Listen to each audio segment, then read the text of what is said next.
오늘 설교는요, 제가 옛날에 했던 설교인데, 언제 했던 설교냐? 16년 전에 했던 설교더라고요. 제가 목사가 되기 전에 했던 설교인데, 그대로는 아니지만은, 거기서 조금만 이렇게 이제 좀 손을 봐서 했는데, 제가, 전도사 시절 때 했던 설교가 어떤 설교인가, 여러분 맛볼 수 있습니다. 근데 오늘 설교 제목이요, 신자는 뭐뭐다 했어요. 그죠? 뭘까요?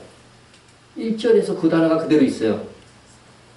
제일 먼저 맞추시는 분에게는 상급으로 5,000원을 드리도록 하겠습니다. 신자는 편지다. 종이다. 종이다 나왔습니다. 편지다. 편지다 나왔습니다. 신자는 뭐겠어요? 네? 신자는 성도다. 답이 셋 중에 나왔습니다.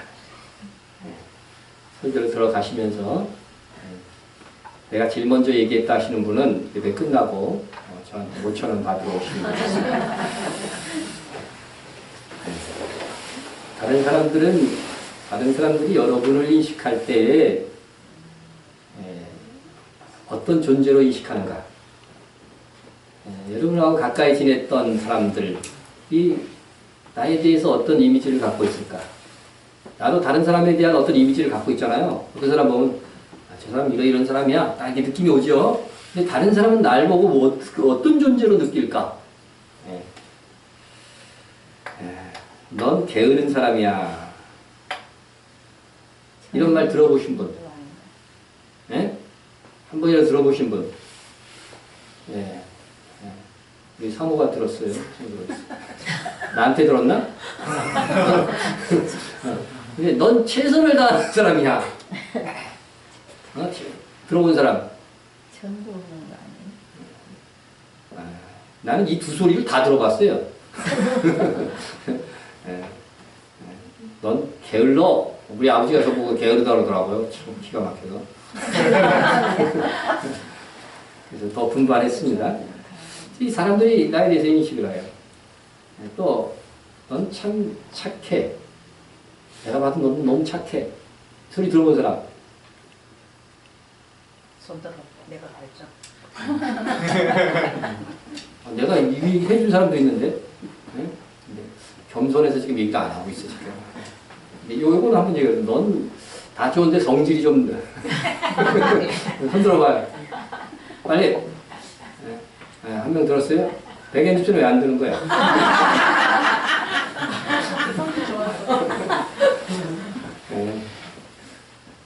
여러 가지가 있어요. 또 제일 좋은 게 참 너를 좀 본받고 싶다고, 그죠? 이런 말을 들으신 분들도 있을 것이다 생각이 듭니다. 저도 나름대로 다른 사람들에 대한 인식이 있을 거예요. 언젠가 오래됐어요. 고등학교를 졸업하고 한 10년이 지나서 고등학교 동창을 만났더니 대뜸 저한테 그러는 거야. 너 목사 안 됐냐? 목사 안 됐냐? 아니, 제가 고등학교 졸업하고 10년 된 후에는 목사 될 생각도 안 하고 있었던 때거든요. 근데 목사 안 됐니? 그러는 거예요.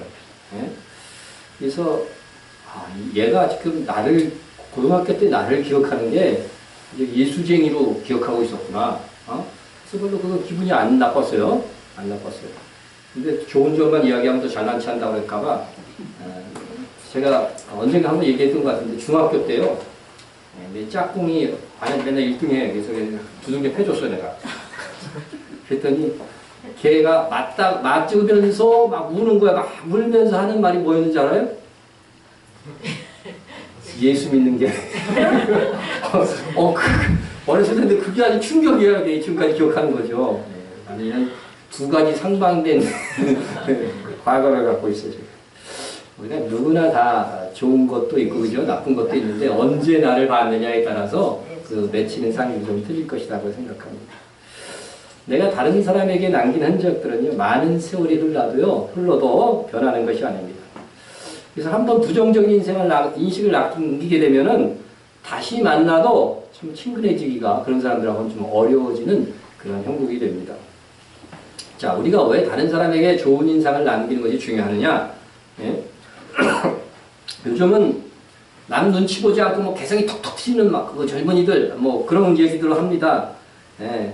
물론 이런 개성들이 긍정적인 역할을 하고 또 이제 활기도 주고 그러는 것은 사실이지만 예, 남들이 어떻게 생각하든 그죠? 지나치게 자기 개성만을 주장한다면 예? 그래서 그 외모를 막 꾸미고 다닌다고 한다면 어떻게 될까? 어떻게 될까? 사람이 아무리 내 개성도 중요하지만 덕이라는 것도 중요하거든요. 그죠? 덕이라고 중요해요. 예? 옛날에 제가 섬기던 교회에서요. 교회에서 한 연세대학교 다니는 청년이 빨간 머리를 하고 왔어요. 그래서 결과는 어떻게 됐겠어요? 엄마도 모르게 교회에 빨간 머리 하고 온 거예요. 그러니까 빨간 머리 하고 오면 어떻게 했어요? 기절. 진짜로 기절해서 누웠어요, 엄마가. 김월기 권사님이랑. 들어왔어요. 여러분, 아무리 내 개성이 좋지만, 그죠? 이런 것들은 지나치면 안 된다는 거죠. 그죠? 그러니까 그리스도인들은 유행이나 이런 것들은 좀 뒤늦게 쫓아가야 돼요. 예? 너무 선도해서 이렇게 막 가면은요, 여러 가지로 문제를 일으킬 수가 있다는 것입니다. 자, 그래서 우리가 좋은 인상을 풍기는 거, 그거 참 중요하다는 거죠. 네 개성도 아나무인격으로만 이렇게 표출하면 안 되겠다는 것입니다. 왜냐하면 우리는 항상 우리의 가슴에는 뭐가 있어야 되냐면 복음을 전해야 된다고 하는 거죠. 이런 것이 늘 우리에게 있기 때문에 안 좋은 인식을 심어주는 이게 복음 전하는데 항상 문제가 된다고 하는 것입니다.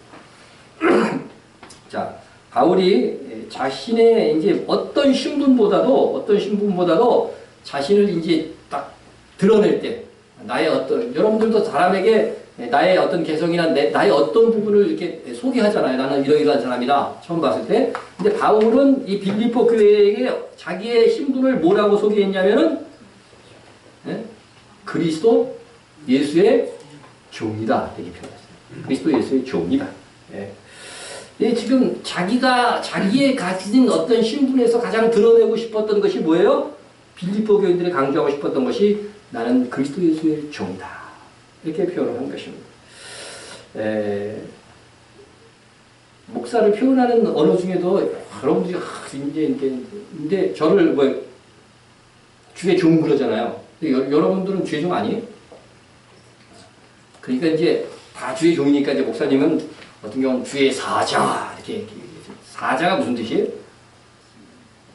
사실은 사자나 사도나 선지자나 다 똑같은 뜻이에요. 의미는 보냄을 받았다는 것이죠. 그러니까 사자, 주의 사자 이렇게 기도하면 굉장히 기분이 좋고 주의 종 그러면 종. 근데 바울이 지금 가장 자랑스럽게 등장한 게 뭐예요? 나는 그리스도 예수의 종이라는 거죠.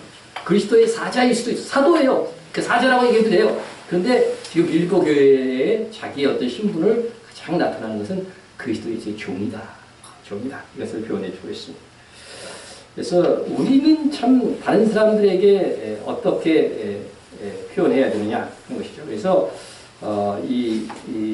바울과 같이 정말 내가 그리스도 예수가 얼마나 귀한 존재면 그분의 종이라고 표현하는 것을 자랑스러워했을까 하는 것이죠. 여러분, 아버지를 자랑하는 자녀로 인해 아버지는 흐뭇해할 수 있습니다. 마찬가지로 여러분이 나는 예수님의 사람이라고 그리고 예수님의 자녀라고 예수 그리스도의 종이라고 자신 있게 소개할 때에 누가 영광을 받으셔요? 우리 주님, 우리 하나님께서 영광을 받으시는 겁니다. 남한테 나를 소개할 때 다 소개했는데 예수 믿는 것만 딱 빼놔. 그런 경우 있어요, 없어요? 솔직히 얘기해보세요. 그런 경우도 있더라고. 그래서 가능한 지금은 목사니까 그렇게 기회가 없는데 새로운 데 가서 나를 소개할 때라고 군대 갔을 때나 새로운 회사에 갔을 때 조직할 때는 항상 나는 심지어 면접 볼 때까지도 나 그리스도인이다. 나 예수 믿는다고 이렇게 표현을 했어요. 여러분들은 어디 가서나 예수 믿는다. 근데 행동은 개차반으로 하면서 나 예수 믿는다고 이렇게 얘기하면 좀 창피하죠, 그거는. 그죠? 이게 먼저 선포하면 무슨 효과가 있냐면 스스로 조심하게 돼요. 스스로 조심하게 돼요. 여러분, 우리는 우리가 섬기는 분이 어떤 분이냐, 이게 자랑스러워할 수밖에 없어요. 예수님은 나를 위해서 죽으셨고 하나님은 천지를 지으신 하나님이에요. 그분이 나의 아버지라고 하는 사실. 이거 얼마나 자랑스러운 사실입니까? 네? 그래서 우리는 정말 나를 위해서 목숨을 버려서 돌아가신 하나님의 아들, 우리가 믿는 그분 얼마나 자랑스럽습니까? 나는 그분의 종이다 이렇게 자랑할 수 있어야 되는 것입니다. 그래서 믿음의 확신이 있는 자에게는요 이 모든 것이 다 자랑스럽고 또 선포하고 싶은 이 비밀일 수밖에 없다. 그래서 여러분들도 어디 가서나 내가 그리스도인이라는 것, 내가 하나님의 자녀라고 하는 걸 자랑스러워할 때 누가 영광을 받으셔요? 하나님께서 영광을 받으십니다. 그건 분명히 하나님께서 평가하시는 중요한 기준 중에 하나예요. 네? 너희가 사람 앞에서 나를 부끄러워하면 어떻게 한다고요? 나도 아버지 앞에서 너를 부끄러워한다. 그 분명히 평가해, 중요한 평가의 대상이에요. 그렇죠? 우리 주님을 자랑스러워할 수 있는 우리가 되어야 될 것입니다. 자, 그리고 이 바울은 자신이 그리스도 예수의 종이라는 사실을 밝히면서 자기의 편지를 받는 수신자 빌립보 교인들을 어떻게 지칭하고 있느냐 봅시다. 그리스도 예수 안에서 빌립보에 사는 모든 성도와 또는 감독과 집사들에게 얘기하고 있죠. 그래서 바울은 예수 믿는 사람을 뭐라고 지칭했어요? 성도라고 지칭했어요. 성도는 말 그대로 하면은 우리나라 말 순수 우리나라 말로 하면 어떻게 말해야 돼요? 거룩한 사람, 거룩한 자, 그죠? 거룩한 자입니다. 자, 우리가 거룩하게 된 것은 우리의 행위 때문이 아니라는 건 알죠? 자기들 봐도 성도 같지 않죠? 네? 여러분 거룩해요? 자기 자신, 나는 너무 거룩해. 그러신 분 있어요? 네? 혹 있을지 몰라도 약간 정신이 이상한 사람들이나 그러는지. 네? 우리는 우리의 행위 때문에 거룩한 자가 된 것이 아닙니다. 그러니까 예수를 믿었기 때문에 하나님께서 어떻게 돼요? 구별하여 당신의 것으로 선택하셨기 때문에. 그래서 우리는 그냥 거룩이라고 하는 것이, 거룩이라는 단어가 성경적인 뜻으로 하면은, 한자의 뜻 말고 성경적인 뜻으로 하면은 구별하였다는 거예요. 거룩이라고 하면 구별하였다. 그래서 성경적인 의미의 거룩을 항상 개념을 넣고 있어야 돼요.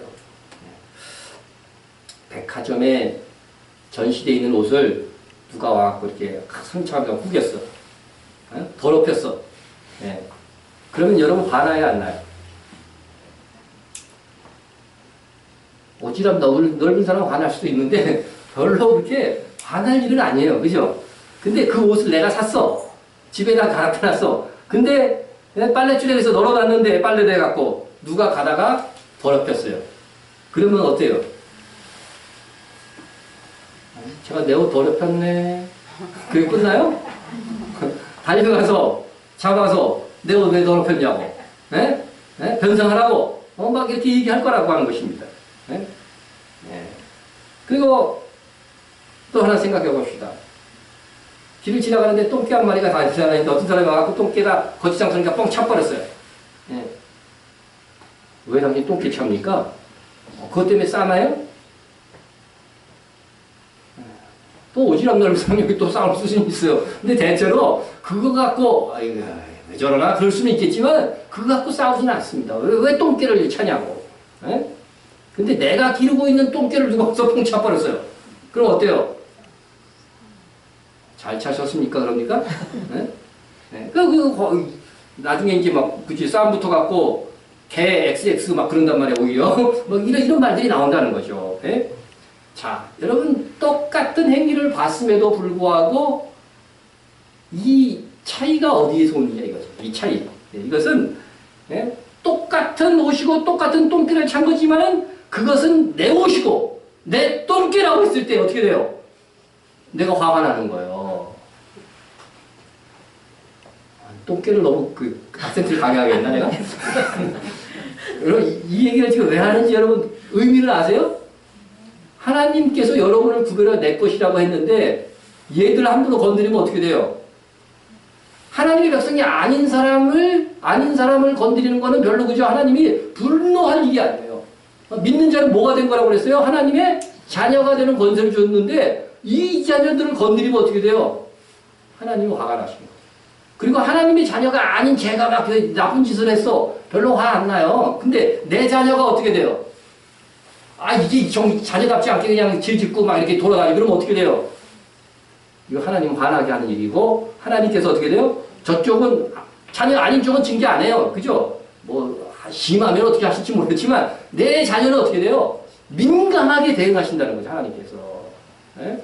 그러니까 예수 믿는 사람은 성도이기 때문에 행위로 성도가 된 건 아니지만 일단 하나님의 자녀로서 구별되어 낳은 성도가 되기 때문에 성도답게 살지 않을 경우는 어떻게 돼요? 하나님이 어떻게 하신다?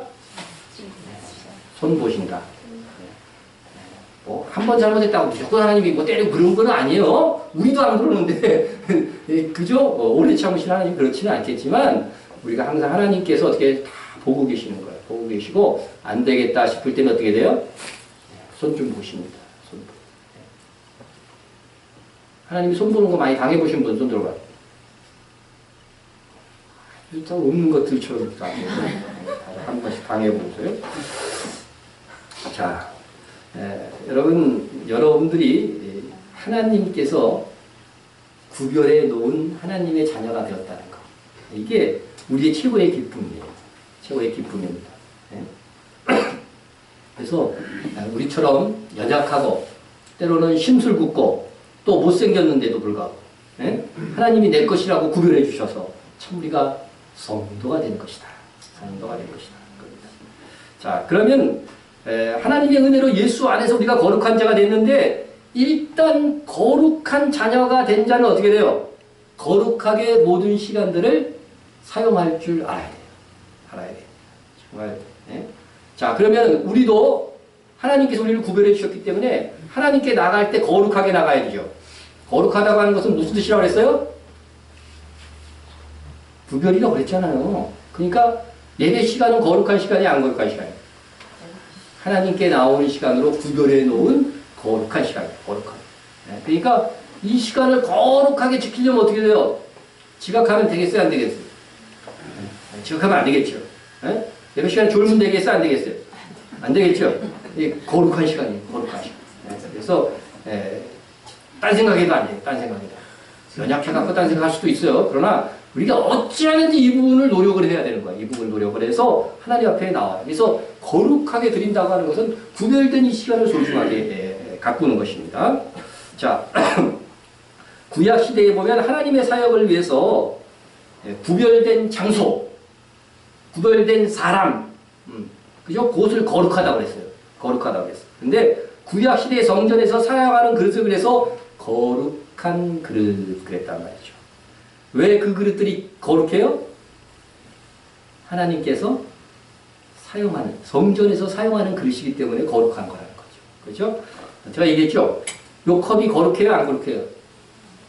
거룩하지 않아요. 그 컵이 그런데 이것을 어디에 사용해? 이 강단에 올리니까 특별하게 이렇게. 그래서 이 컵으로는 저도 개인적으로 가갖고 혼자서 이 컵으로 마신다는 그런 거 안 해요. 이거는 강단에서만 쓴단 말이에요. 그러니까 이 거룩한 구별된 거예요. 이것도. 구별된 거예요. 이와 같이 우리 그리스도인들이요. 주님의 사역에 여러분들이 부름받았다고 하는 것은 이것 자체로 뭐예요? 하나님 앞에서 거룩한 그릇이 된 거예요. 종이라도 무슨 종이에요? 거룩한 종입니다. 거룩한 종. 그래서 여러분들은 은혜 받은 자로 이렇게 하나님께서 부르신 이유는요. 은혜 받은 자로서 거룩하게 된 이 성도로 부르신 것은 앞으로 어떤 삶을 살게 하기 위해서 거룩한 삶을 살게 하기 위해서 우리를 부르신 거예요. 말씀을 봅시다. 창세전에 그리스도 안에서 우리를 택하사 우리로 사랑 안에서 그의 앞에 어떻게 하기 위해서 거룩하고 흠이 없게 하시려고 그 기쁘신 뜻대로 예정하사 예수 그리스도로 말미암아 자기의 아들들이 되게 하셨으니. 그러니까 자기의 아들, 하나님의 아들이 되게 하신 이유는 뭐예요? 거룩하고 흠이 없는 자녀가 되게 하기 위해서 우리를 부르신 거라고 하는 거죠. 물론 예수의 피로서 이 일들이 1차적으로 완성됐지만 믿은 다음에도 어떻게 돼요? 계속해서 거룩한 삶을 살아갈 수 있도록 하나님께서 우리에게 촉구하시는 거예요. 촉구하시는 거예요. 그래서 얼마나 거룩한 삶을 살았느냐에 따라서 이것을 우리의 열매로 인정하시고 그에 따라서 하늘의 상급도 주신다 이 것입니다. 여러분 참 여러분도 잘 알겠지만 오늘날 세상은 그리스도인의 어떤 말이나 선포에 귀를 기울이려고 하지를 않습니다. 예수 말만 꺼내면 귀찮아요. 그죠? 귀찮다는 표정을 짓습니다. 세상은 우리의 신학과 우리의 교리에 안 믿는 사람은 그렇게 관심이 없어요.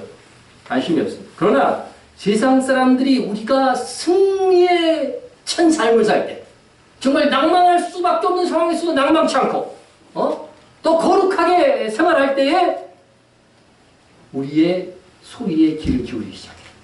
그렇죠? 처음 귀를 기울이게 하는 것은 그것이란 말이죠. 그래서 우리의 거룩한 삶이 그래서 중요한 것이다. 그래서 최초의 그리스도인들이 단지 그리스도인만이라는 사실로 고대 세계를 정복했습니다. 그들은 예배 때마다 드리는 성찬 예식 때문에 사람을 잡아 피를 흘리는 집단이라고 하는 그런 루머, 그런 오해를 받았어요. 오해를 받았습니다. 그렇지만 사람들이 그들을 바라보면서 그리스도인들은 뭐 국가에 대한 의무도 다 진실되게 살고 서로 정말 사랑하는 거죠. 기록에 의하면 그리스도인 중에는 뭐가 없었다? 거지가 없었다. 왜 거지가 없어요? 도와주니까 어떻게든지 도와주니까 그 카타콤 속에서도 다 살아남잖아요. 카타콤에 있지 않은 사람들이 다 식사 공급하니까 그게 다 되는 거란 말이죠. 그래서 오늘날 우리가 이방 세계에 그와 같이 우리도 충격을 줄 수 있다. 정말 저 집단은 정말 사랑의 공동체구나. 그것을 인상을 줄 때에 우리가 정말 그들에게 우리 안으로 들어오고 싶은 그런 마음을 주는 거죠. 마음을 주는 것입니다. 우리가 이 빌립보서의 짧은 인사말 속에서 이 세상에서 우리가 주위 사람들에게 엄청난 충격을 줄 수 있는 그런 교훈들을 우리가 본받을 수 있습니다. 그것은 우리가 신자이지만 이 믿는 자는 반드시 뭐가 되어야 된다? 성도가 되어야 된다는 거예요. 성도가 되어야 된다. 우리가 거룩한 자가 될 때 우리의 거룩한 깊이만큼 세상에 영향을 끼치는 그런 그리스도인이 될 수 있기 때문에 그렇습니다. 오늘 본문 2절을 보면은요. 2절을 보면 하나님 우리 아버지와 주 예수 그리스도로부터 은혜와 평강이 너에게 있을지어다 했습니다. 여기서 은혜와 평강이 이렇게 짝을 이루고 있어요. 다른 성경에도 이런 말이 많이 나와요. 인사말, 은혜와 평강. 그러니까 우리 마음의 진정한 평화, 우리 삶의 진정한 평화는 뭐를 통해서만 와요? 하나님의 은혜를 통해서만 온다는 거예요. 그래서 여러분 빌립보서가 기록될 당시만 해도요. 이때 정말 로마의 평화가 있었던 시대라. 역사가들은 다 기록하고 있어요. 이렇게 로마의 평화. 로마의 평화는 뭐예요? 강력한 로마라는 힘이 있었기 때문에 그 밑에 있는 나라들이 어떻게 돼요? 함부로 못 싸우는 거죠. 로마의 우상 아래서. 그렇지만 이 로마의 평화 안에서 수많은 사람들이 뭐를 이뤄가고 있었냐면요. 자유를 이뤄가고 있는 거예요. 로마 인구의 3분의 1 이상이 신분이 뭐였냐면 노예였어요. 그런 평화 누리고 싶은 여러분들이 옛날 미조 시대 돌아가면 여기 양반 아닌 양반 다 지가 양반이라고 그러는데 여기 지금 노예로 살 사람이 각시 뭐 양반이 노예. 의병. 각지웅만이 있죠, 그죠? 여기에 내세울 사람이 별로 없어요, 그죠? 잘하면 뭐 옛날 시대였으면 여기 지금 막 도저히 출세할 수 없는 사람들이 있단 말이죠. 근데 이 로마 시대 3분의 1이 그랬으니까 엄청난 거죠. 이 우리나라 2조 시대보다 더한 거죠. 네? 자, 그런데 그게 정말 평화냐? 아니라고 하는 거죠. 갈수록 노예 인구가 많아지는 게 일부 기독교만 잘 되는 거지. 이게 무슨 평화입니까? 네? 그러나 하나님의 은혜가 임하여 그 로마에 복음이 전파되었습니다. 여러분 우리에게는 이게 별 감동이 아니지만 이 로마 시대의 이 말씀을 듣는 사람들은 너무 노예들에게는 특별히 감격적인 말이에요. 보십시다. 주 안에서 부르심을 받은 자는 노예라도 주께 속한 자유인이요. 노예들은 이 자유인이라는 이 말이요. 참 놀라운 말이에요. 놀라운. 자유인이요. 또 그와 같이 자유인으로 있을 때 부르심을 받은 자는 그리스도의 뭐예요? 노예입니다. 요 자유인들은 이 말씀 들을 때 어떨까요? 기분 나빴을까요? 하나님 말씀은 내게 뭐 어떤 느낌으로 다가오든지 어떻게 돼요? 그대로 받는 거잖아요. 그대로 받는 것입니다. 네? 아니, 집에서 분명히 내가 노예로 부린다는데 얘 데리고 교회 왔더니 뭐야? 교회 왔더니 뭐라 그래? 서로 형제라고 얘기하고 있는 거야. 형제라고 얘기하는 거야. 네? 그런 말씀이 꽤 있어요. 우리가 유대인이나 헬라인이나 종이나 자유인이나 다 한 성령으로 세례를 받아 한 몸이 되어 노예와 주인이 한 몸이래. 충격적인 말이에요. 이 당시에는요. 한 몸이 되었고 다 한 성령을 마시게 하셨느니라. 차별이 없다고 하는 것입니다. 여러분, 복음이 주는 평화는 한쪽의 희생이 전제된 평화가 아니었습니다. 약자인 종은 주께 속한 자유자가 되고 자유자는 약자를 위한 그리스도의 종이 되는 것. 이것이 하나님의 평화인 거예요. 그러니까 항상 강자가 약자를 돌보고 배운 자가 못 배운 자를 돌보고, 그죠? 네? 풍성한 자가, 그죠? 부족한 자를 채워주는 것. 이게 하나님의 나라의 평화인 거예요. 공평하죠, 이게 진짜. 진짜 공평한 평화잖아요. 로마의 평화는 비교가 안 되는 거죠. 그러니까 이 복음이 로마를 섭렵한 겁니다. 자, 그래서 여러분, 복음적인 평화, 하나님의 은혜를 통해서 오는 평화는 세상에 주는 그런 평화는 본질적으로 다르다. 주님은 십자가를 지시기 직전에 제자들에게 이렇게 말씀하십니다. 평안을 너희에게 끼치면 곧 나의 평안을 너희에게 주노라. 내가 너희에게 주는 것은 세상이 주는 것과 같이 아니야. 그 당시에 말하는 그 평화는 수준이 낮은 거예요. 너희는 마음에 근심하지도 말고 두려워하지도 말라. 하나님이 주시는 이 평화, 세상이 빼앗아갈 수 없는 이 평화. 네? 여러분들이 가장 큰 평화는 언제 와요? 예수 그리스도를 믿고 뭐가 있다? 우리에 대해서 천국이 보장되어져 있다. 이것보다 평안, 이걸 믿는 것보다 더 큰 평안이 없어요. 아무리 힘든 현실이 있어도 나의 마지막은 뭐다? 하나님의 나라. 이것이 우리에게 평화를 가져다 주는 거죠. 세상에서만 잠시 주는 평화가 그게 참 평화가 아니라는 거죠. 자, 그래서 우리에게 참 평화를 주님께서 전해주셨고, 그런데 이 평화를 모를 때에 어떻게 돼요? 망하는 거예요. 망하는 것입니다. 주님께서 십자가를 지시면서 우시면서 이렇게 말씀하십니다. 이르시되 너도 오늘 평화에 관한 일을 알았더라. 예루살렘을 향해서 말씀하실 것. 좋을 뻔하였거니와 지금 내 눈에 숨겨졌도다. 이 유대인 그 예루살렘에 있는 사람들이 평화를 모른다는 거예요. 참 평화를 모르고 있다고 하는 거죠. 참 평화를 몰랐을 때 어떻게 됐어요? AD 70년 5월 8일에 그들은 완전히 예루살렘 성은 파괴되고 말았다고 하는 것입니다. 그래서 하나님은 평화를 알지 못할 때, 그죠? 그 평화는 깨워버리고 참 평화를 불러오게 하시는 것이다. 하는 것입니다. 자, 이 하나님의 은혜는 그런데 모든 사람들에게 평화를 보장하는 것이 아니에요. 오늘날의 사람이, 세상 사람이든 믿는 사람이건 행복과 기쁨, 평화를 찾는데 많은 시간들을 소비하고 있는데, 여러분, 불행하고 비참해지고 싶어 하는 사람 한 사람도 없잖아요. 모두들 평화와 행복을 원합니다. 그러나 문제는 이러한 평화를 아무런 조건 없이 너무 쉽게 얻으려고 한다는 겁니다. 여러분, 우리가 그리스도인이 되어서의 기본적인 평화는 있지만 이 평화를 어떻게 돼요? 내 마음을 강하게 유지하기 위해서는 우리는 숱한 노력이 필요한 거예요. 노력이 필요한 거예요.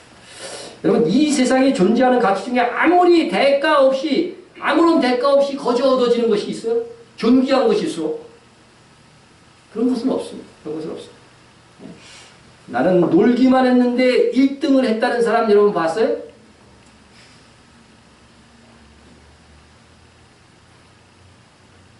(1등) 해본 적 있는 분들 봐요. 아는데 안 들어. 공부 지지를 못했나? 제가 언젠가요, 제가 중등부에서 가르쳤던 용문이라는 애가 있었어요. 지금 교수가 됐다 그러는데 지금은. 근데 이 친구가 어떤 소문이 돌았냐면 용문이는 공부를 별로 안 한다는 거예요. 근데도 공부를 잘한대. 기가 막히죠? 공부를 별로 안 하는데 공부를 잘한대. 정말 겉보기에 걔는요, 모든 예배에 다 나오고 교회 맨날 나오고, 그래서 뭐 하여튼 공부하는, 그게 맨날 공부하는 기색이 없어요. 기색이 없어요. 그러다가 어쩌다 걔네 집에 갔네, 내가. 걔네 집에 가가지고서 화장실에서 앉아서 힘을 주는 순간, 저희 앞에 이런 글귀가 딱 보이는 거예요. 예? 나의 경쟁자는 지금도 공부하고 있다. 내가 공부한 거야, 안 한 거예요? 예? 공부 안 하는 척 한 거지. 안 보는 데서는, 그거 뭐 자기 책상도 아니고 화장실에까지 그걸 붙여놨더라니까? 예? 얼마나 공부한 거야, 그러면 얼마나 공부한 거야. 예? 그래서 그 집에 제 책도 상당히 이제 책 둘 데가 없어 많이 갖다 놨는데 그 처지에 있는 책을 얘가 다 읽었대요. 뭐 종교서적이니 그런 것까지도 다. 예. 무지하게 공부하는 친구죠. 여러분 속지 마세요. 열심히 공부해야만 공부 잘할 수 있습니다. 공부할 일이 별로 없으신 분들 지금이라도 좀 뭐 책도 좀 읽고 이렇게 하세요. 제가 그 조나단 에드워드처럼 살 수 없을까 그 책을 내가 참 이렇게 사갖고 몇 권 이 젊은이들한테 선물하고 싶다는 생각이 드는데 그 저주에 그것을 번역한 백금산 목사님이 이 책을 번역하면서 울었대요.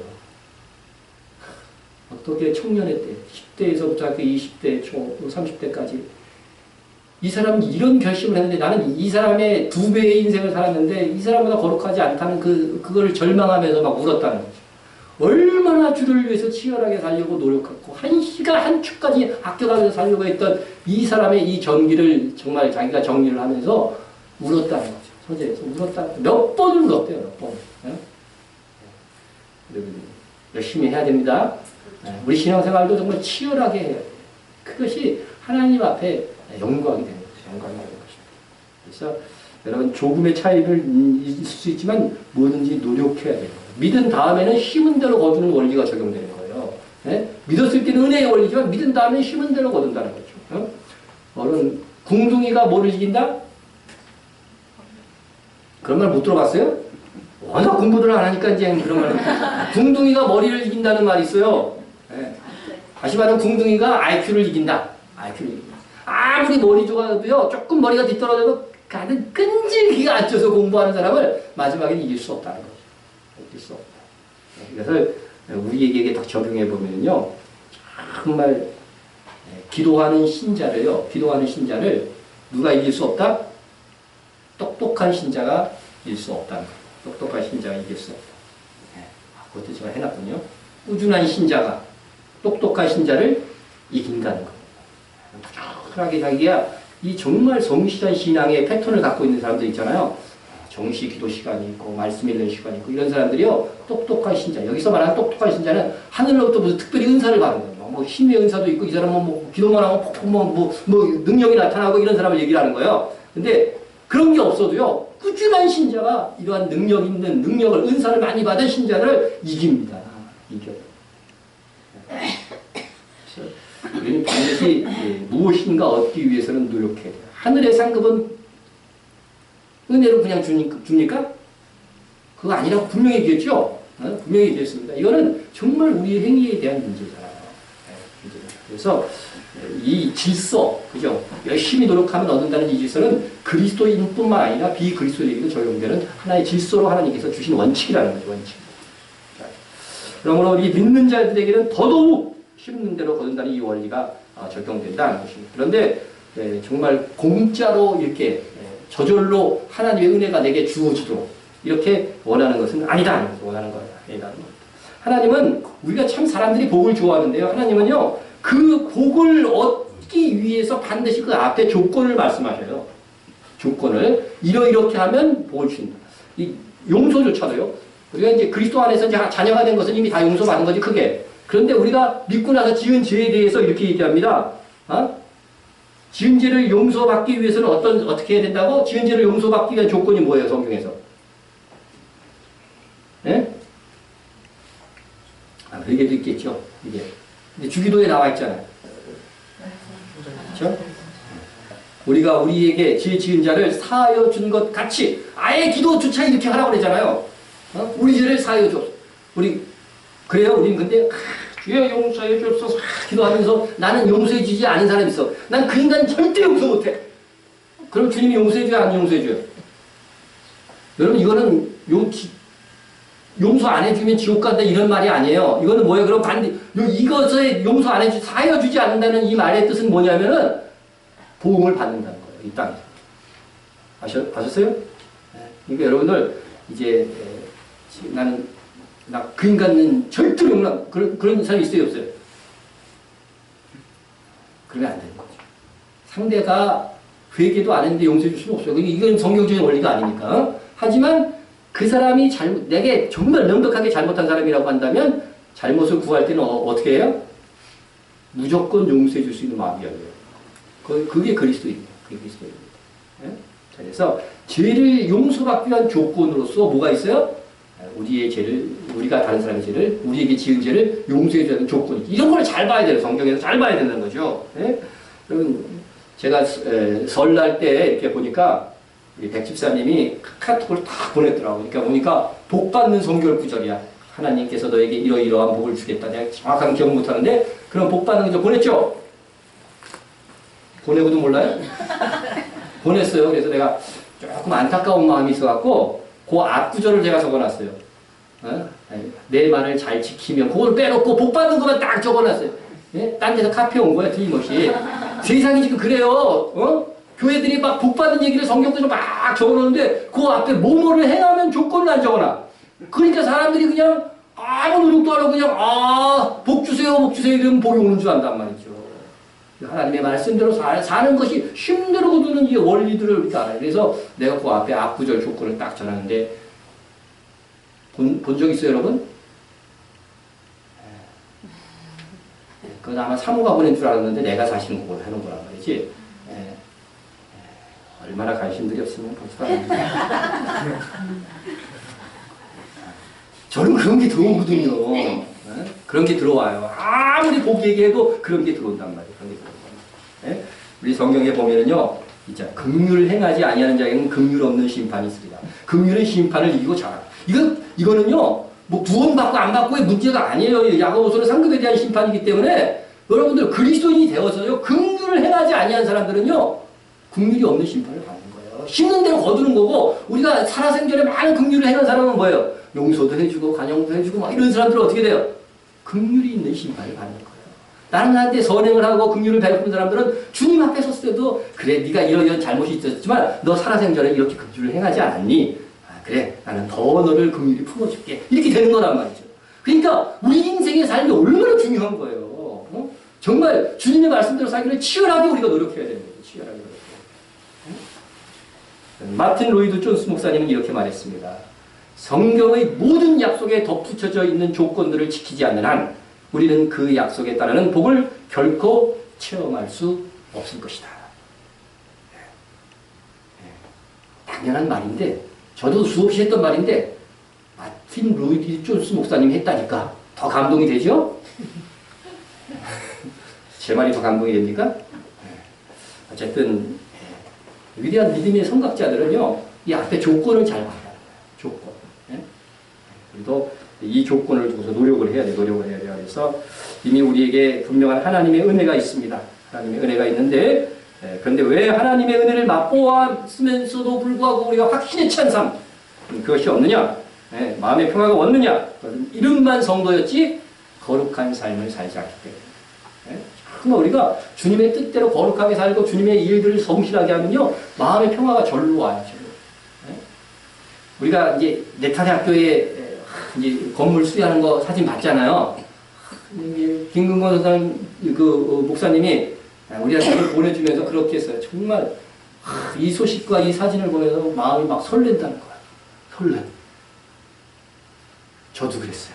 여러분도 그랬습니까? 아멘은 없는데 그랬을 줄로 믿습니다. 저도 믿고 싶어요. 이게 하나님의 일들을 이게 하면은 좀 하나님의 마음이 어느 정도 우리에게 느껴지거든요. 그래서 그 하나님의 마음에 즐거움이 있기 때문에 평화가 오는 거예요. 평화가 오는 겁니다. 이것이 우리의 상입니다. 우리의 상입니다. 그래서 예수를 믿었음에도 불구하고 무늬반 신자인 사람들이 얼마나 많습니다. 그런 사람들은 그리스도 안에 있는 이 참 평화를 누릴 수가 없어요. 참 평화를 누릴 수가 없습니다. 그래서 은혜는 반드시 뭐로 이어진다? 평화로 이어지는데 그 사이에 뭐가 있어야 돼요? 우리가 정말 거룩한 삶을 살고자 하는 치열한 성도로서의 삶이 있어야 된다는 것입니다. 그래서 성경에서 우리에게 주신 이 하나님의 은혜는 결코 값싼 은혜가 아니에요. 우리에게 이 은혜를 주시기 위해서 예수 그리스도께서 십자가에 못 박혀 돌아가시는 최고의 비싼 대가를 치른 겁니다. 예? 그래서 여러분 그런 경우 있잖아요. 그런 경우 있잖아요. 내가 너는 사람을 도와줬어요. 여러분 대다수 사람들이 그렇죠. 나는 정말 아껴갖고 있잖아요. 막 이렇게 해갖고 도와줬어요. 근데 아껴서 도와준 사람은 나보다 흥청망청 더 잘 먹고 처먹고 있어. 그럼 어때 기분이? 씁쓸하죠? 하나님도요, 우리에게 이 은혜를 주시기 위해서요, 하나님으로서는 최고의 고통을, 하나님 아버지도 아들을 내어줘서 아들을 죽게 하는 거는요, 예수님보다 더 큰 고통을 겪으신 거거든요. 그러니까 이 하나님이신 분이 피조물이 인간이 되어갖고 십자가에 못 박혀서 침뱉음을 당하고 처절하게 돌아가시고 우리에게 은혜를 주셨는데, 은혜를 받은 우리, 그 은혜를 받은 우리는요, 지멋대로 또 살아가. 그럼 하나님은 어떻게 돼요? 속상하는 거죠, 속상하는 거. 이게 똑같은 거예요, 똑같은 겁니다. 네? 여러분, 우리가 그렇게 돼서는 아니 될 것이다 하는 것입니다.